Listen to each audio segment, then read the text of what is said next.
Muy bien, está con nosotros el doctor Ernesto Blume, a quien le damos la bienvenida. Buenas noches, doctor Blume. Buenas noches, muchas gracias por estar con nosotros. por la invitación. Ya la Junta Nacional de Justicia admitió la renuncia de Piero Corvetto Salinas. Ya está a cargo un accesitario, como es lo tristemente rutinario en el Perú. Por ley. Sí, claro, pero siempre tenemos un suplente, ¿no? Nunca tenemos al titular, porque el titular cae en el camino. Exacto. ¿Cuál es su opinión después de todo lo que hemos visto? ¿Estamos ante indicios, ante sospechas, o ya podemos decir que aquí se ha instrumentalizado, como dice la denuncia del Procurador del Jurado Nacional de Elecciones, un organismo electoral para entorpecer la votación y para torcer la voluntad popular?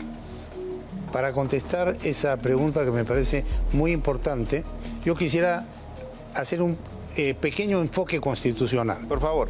El artículo 31 de la Constitución es el que desarrolla los derechos políticos y es un artículo que enfatiza que en el Estado constitucional el derecho ciudadano de elegir y ser elegido, entre otros derechos políticos, son elementos que hacen al núcleo del Estado constitucional.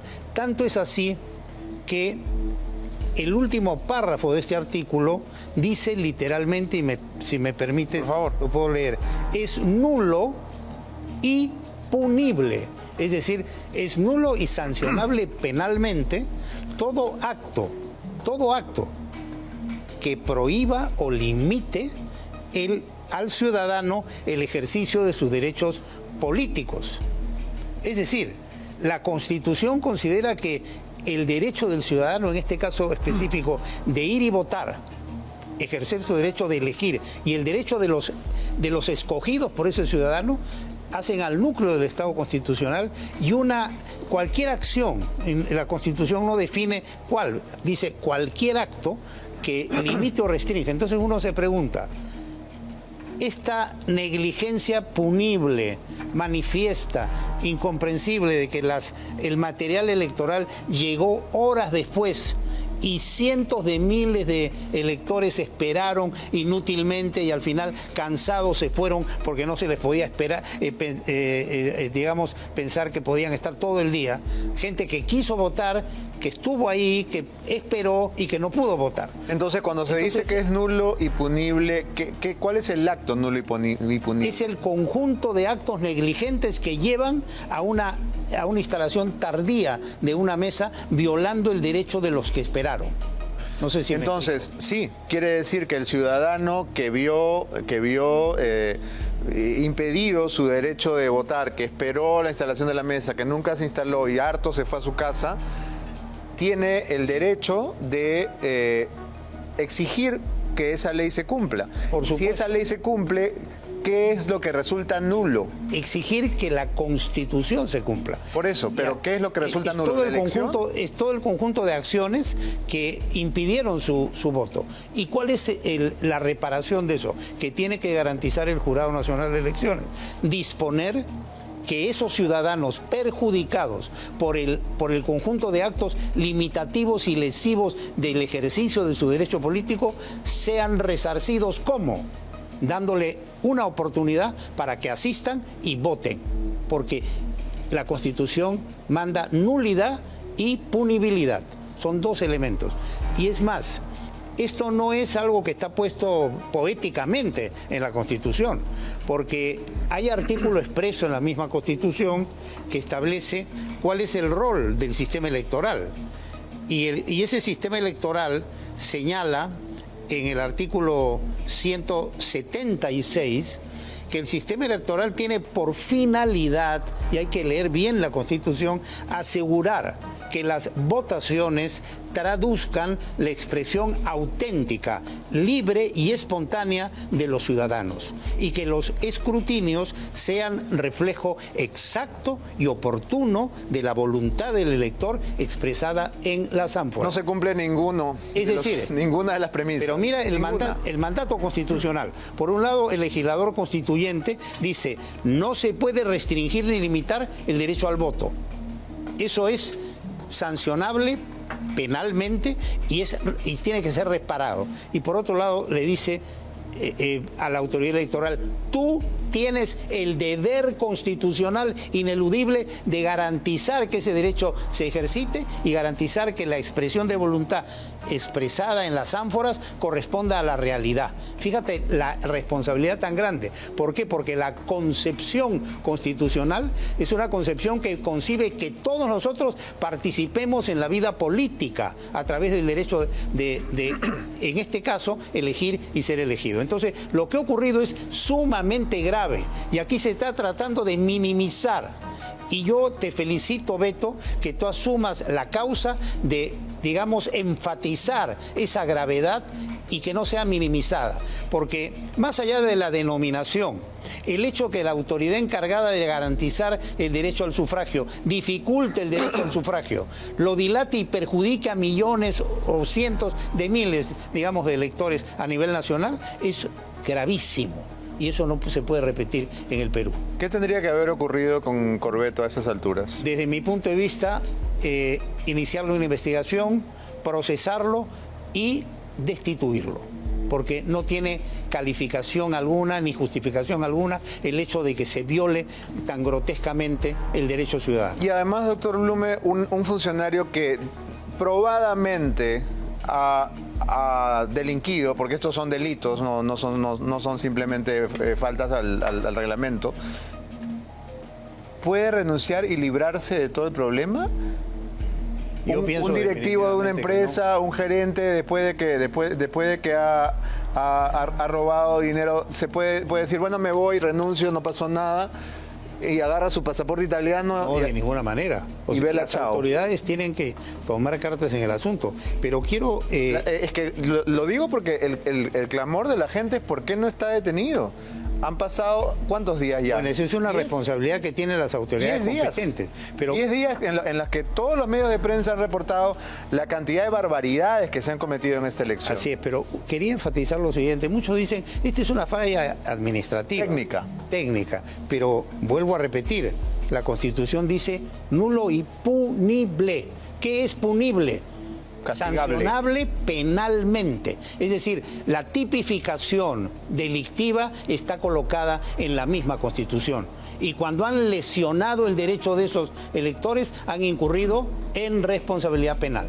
Y esa responsabilidad penal corresponde denunciarla al Ministerio Público y determinarla al Poder Judicial. Entonces, en este momento hay que reclamarle al Ministerio Público, en la persona del fiscal de la Nación y del fiscal encargado de la investigación, que accione, y a los jueces que tomen las medidas respectivas. Nosotros en este programa hemos presentado todo tipo de irregularidades, desde las famosas cédulas de votación que fueron tiradas a la basura y que mostramos aquí, y que uno tras otro llegaron todos los representantes de las instituciones, llegó la señora de la OMPE, llegó la policía, llegó todo el mundo.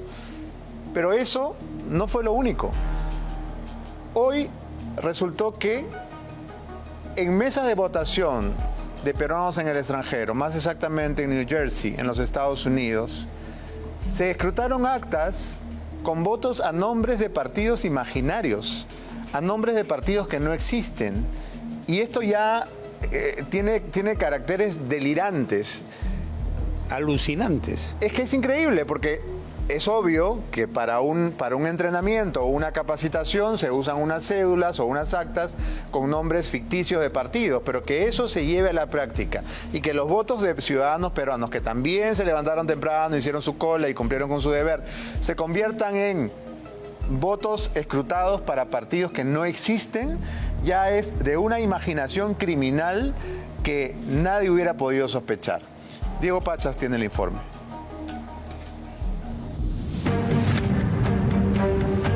Otra grave irregularidad involucra a la Oficina Nacional de Procesos Electorales, esta vez desde el extranjero, específicamente en Estados Unidos, en el local del New Jersey Institute of Technology. La ciudadana Berenice Lu se percató que en las actas de algunas mesas se registraron los votos compartidos y símbolos inventados que se usaron previamente en capacitaciones.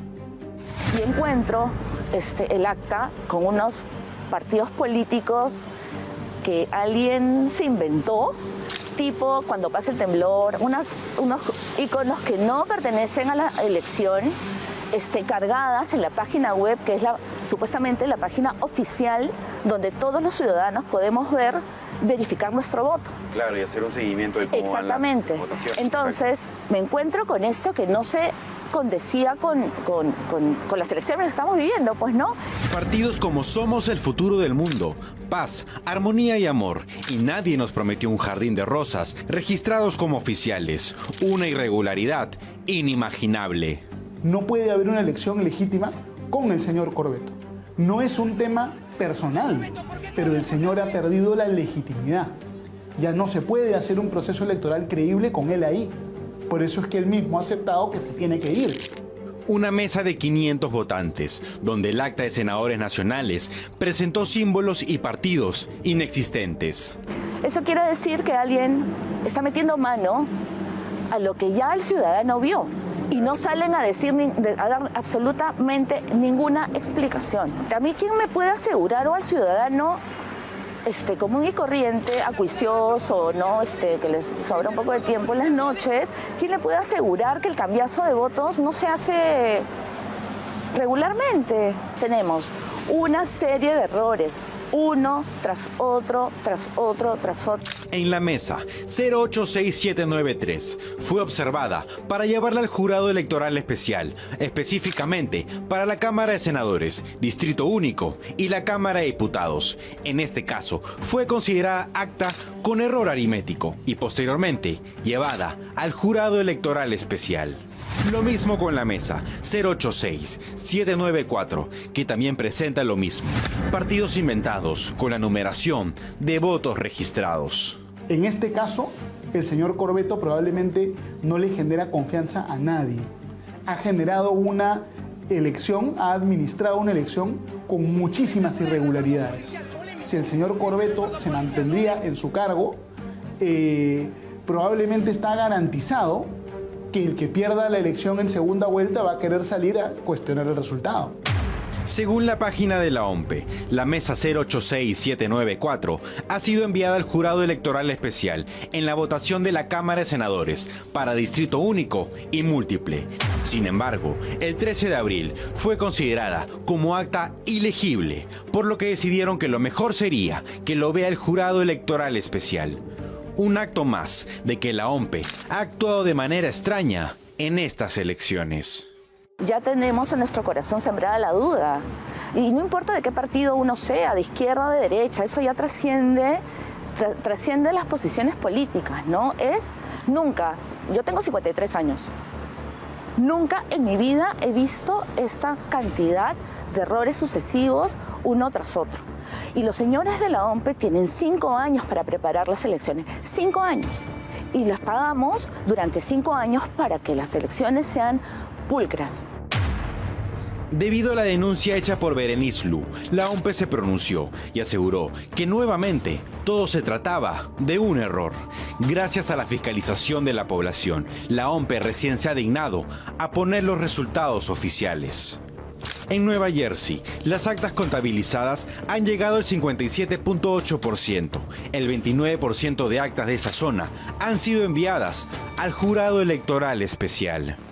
Las actas que se han encontrado en la calle, la denuncia del propio Jurado Nacional de Elecciones contra la OMPE, donde dice que se ha instrumentalizado el sistema.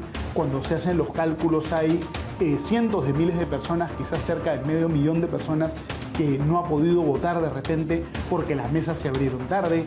Es decir, realmente una elección muy, muy cuestionada. Mientras miles de peruanos en Nueva Jersey esperaron durante horas, hicieron largas colas, la OMPE de manera deliberada permitió que aparezcan símbolos fantasmas. Error tras error, no es una casualidad, sino más bien una burla sistemática.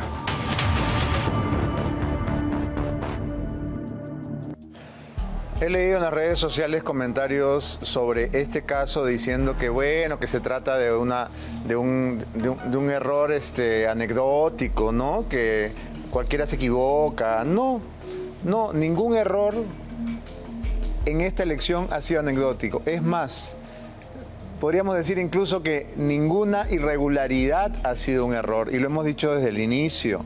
porque no podía ser posible que en las mesas de votación de Miraflores, de San Isidro, no se pudiera votar, y sí se pudiera votar en los caseríos más remotos de la selva o de los Andes. Entonces, creo que ya a estas alturas sabemos lo que ha pasado y no hay que olvidar lo que ha denunciado Contracorriente hace un rato. Piero Corvetto tiene pasaporte italiano, es ciudadano italiano, y para todo lo que lo beneficia, él puede sacudirse del problema y poner pies en polvorosa. Antes de continuar con nuestra entrevista con Dr. Blume, continuamos aquí en Veto a Saber y vamos ahora a escuchar un audio de un ex asesor del gerente Samamé, que es el gerente de gestión que fuera detenido el día lunes, luego de haberse demostrado que fue él quien contrató a la polémica empresa de transporte Gálaga. En este audio de un asesor de Samamé, que responde al nombre de Johnny Echevarría, se asegura que intentaron favorecer a Hermes. Y dentro de lo que se habla en esta conversación tan reveladora, está la frase: los jefes muerden del transporte. Los jefes de la OMPE muerden, es decir, comen de la plata del Estado que se destina al transporte. A eso se refiere este señor Echevarría cuando describe el intento de favorecimiento a la empresa Hermes.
Escalofriante la naturalidad con que estos funcionarios hablan de que los jefes muerden, ¿no? Los jefes de OMPE muerden y no muerden poquito. Y es como la rutina. Ni siquiera se sorprenden, ¿no? Sino que, claro, los jefes roban, como tú sabes, y continúa la conversación. Todo normal. Increíble, ¿no? Increíble. La verdad que me he quedado estupefacto al escuchar este diálogo, ¿eh? ¿Cuántas pruebas más nos faltan, doctor Blume? ¿Qué más tenemos que demostrar? Porque ya de verdad que la prensa ha hecho su trabajo con creces y hemos podido sacar toda la basura de debajo de la alfombra. Pero no hay una acción decidida del Ministerio Público.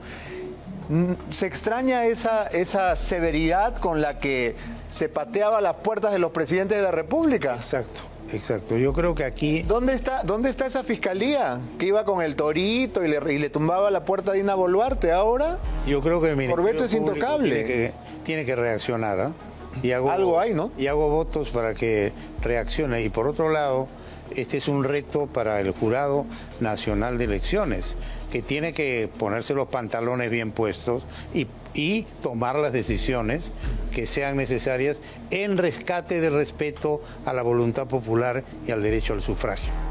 Y en ese sentido, creo que hay una enorme responsabilidad en los miembros del Jurado Nacional de Elecciones. Ahora, hay un aspecto muy positivo, Beto, dentro de todo este panorama tan negativo, que es que la población está tomando conciencia de sus derechos, está defendiendo sus derechos y está comprometiéndose con el Estado constitucional. Y el Estado constitucional, para mantenerse como tal, requiere un elemento muy importante. Se denomina sentimiento constitucional.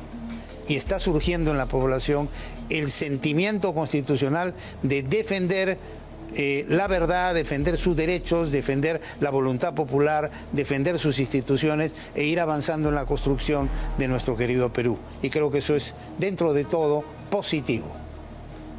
Bien, nos ha llegado una nueva información que de verdad es muy preocupante. Nos preguntábamos por qué el fiscal Tomás Saladino Gálvez no actuaba con la severidad a la que nos tiene acostumbrado la Fiscalía. Y sucede que la esposa del fiscal de la Nación, Susana Guerrero, ha sido funcionaria de la OMPE desde el año 2018. Más exactamente, durante el escándalo de los gángsters de la política. Y esta información nos parece reviste la mayor gravedad porque entonces aquí hay un conflicto de intereses severo. ¿Podemos poner a toda pantalla, por favor, esta hoja? Susana Ivonne Guerrero López, gerente, sueldo 10.460 soles, régimen 728 y otros. Esta es la remuneración que recibía en mayo del 2018 como gerenta de una división GAJ, que no sabemos qué es, gerencia de, ¿qué podría ser? Apoyo jurídico, sepa Dios. Pero ahora sí que las piezas encajan perfectamente. El señor Tomás Saladino Gálvez no quiere tocar a la OMPE porque tiene una razón sentimental para no hacerlo y ha sido así de blanda la Fiscalía con Piero Corbeto por esa razón. ¿Le gustaría opinar sobre el tema?